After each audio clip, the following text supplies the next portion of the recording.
আমি জিজ্ঞাসা করি, উপরে এক কথা তলে তলে আরেক কথা বলে, এটাকে আমাদের দেশে কি বলে?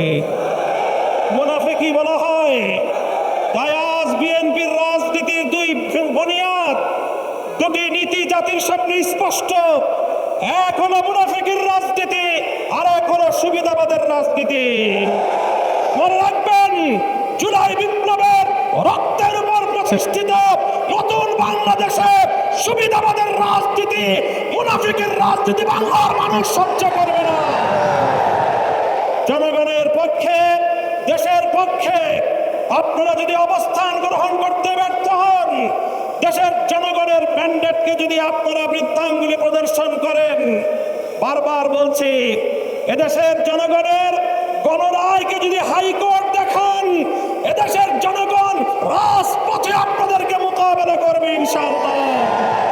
70% জনগণের বিপক্ষে গিয়ে দেশের ক্ষমতার মস্তদে টিকতে পারবেন না।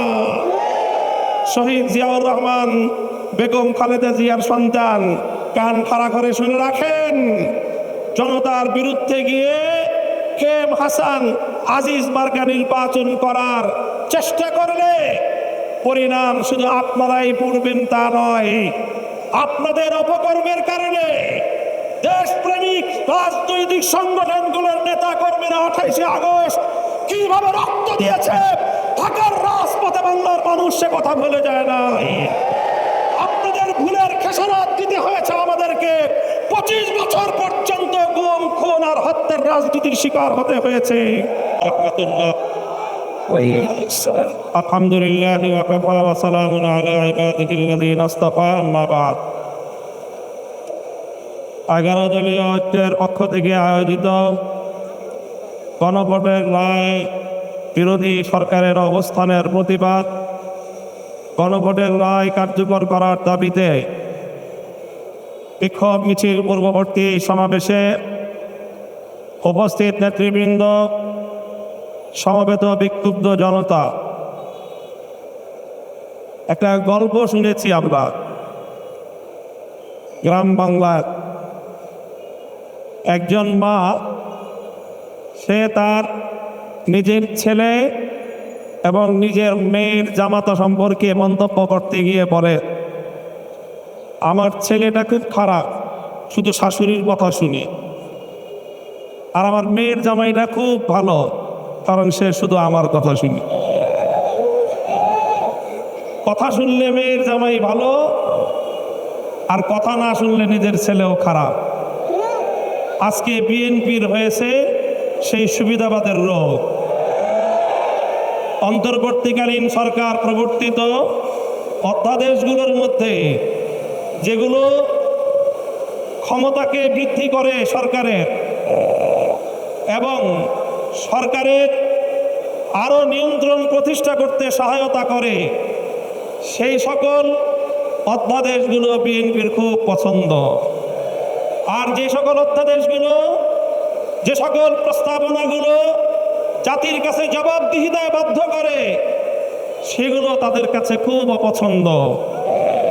তাই আমরা মনে করি বিএনপি আজ যেই রাজনীতি করছে, সুবিধাবাদের রাজনীতি। আমরা নির্বাচন পূর্ববর্তী সময়ে বিএনপির আরেকটি চরিত্র লক্ষ্য করেছি, সেটা হলো তলে তলে বিএনপি সারা দেশে গণভোটে ন্যায়ের পক্ষে ক্যাম্পেইন করেছে, কিন্তু প্রকাশ্যে সে ন্যায়ের পক্ষে কথা বলার দুঃসাহস তাদের ছিল না, সেই সৎসাহস তাদের ছিল না। এই জন্য লক্ষ জনতার সামনে বিএনপি প্রধান জনাব তারেক রহমান সাহেব গণভোটে হায়ের পক্ষে তিনি ক্যাম্পেইন করতে বাধ্য হয়েছেন। আমি জিজ্ঞাসা করি, উপরে এক কথা তলে তলে আরেক কথা বলে, এটাকে আমাদের দেশে কি বলে? মুনাফিকি বলা হয়।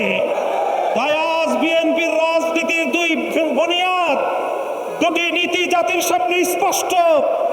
এক হলো মুনাফিকির রাজনীতি, আর এক হলো সুবিধাবাদের রাজনীতি। মনে রাখবেন, জুলাই বিপ্লবের রক্তের উপর প্রতিষ্ঠিত নতুন বাংলাদেশে সুবিধাবাদের রাজনীতি, মুনাফিকের রাজনীতি বাংলার মানুষ সহ্য করবে না।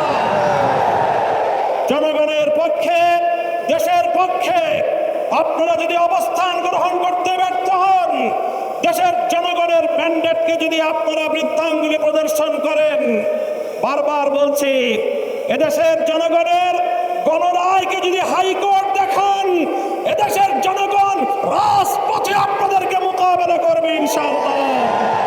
70% জনগণের বিপক্ষে গিয়ে দেশের ক্ষমতার মস্তদে টিকতে পারবেন না।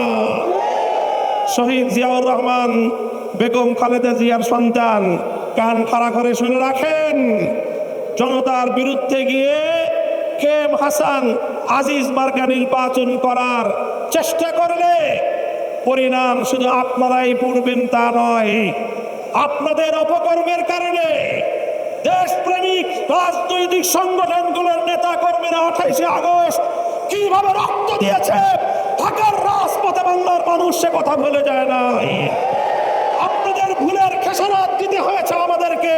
25 বছর পর্যন্ত গুম, খুন আর হত্যার রাজনীতির শিকার হতে হয়েছে। তাই আমরা চাই ভালো ভালো দেশ পরিচালনা করেন, জনগণের রায়ের প্রতি শ্রদ্ধা প্রদর্শন করেন, অন্যথায় রাজপথে সংসদে আমরা আপনাদেরকে মোকাবেলা করবো ইনশাআল্লাহ।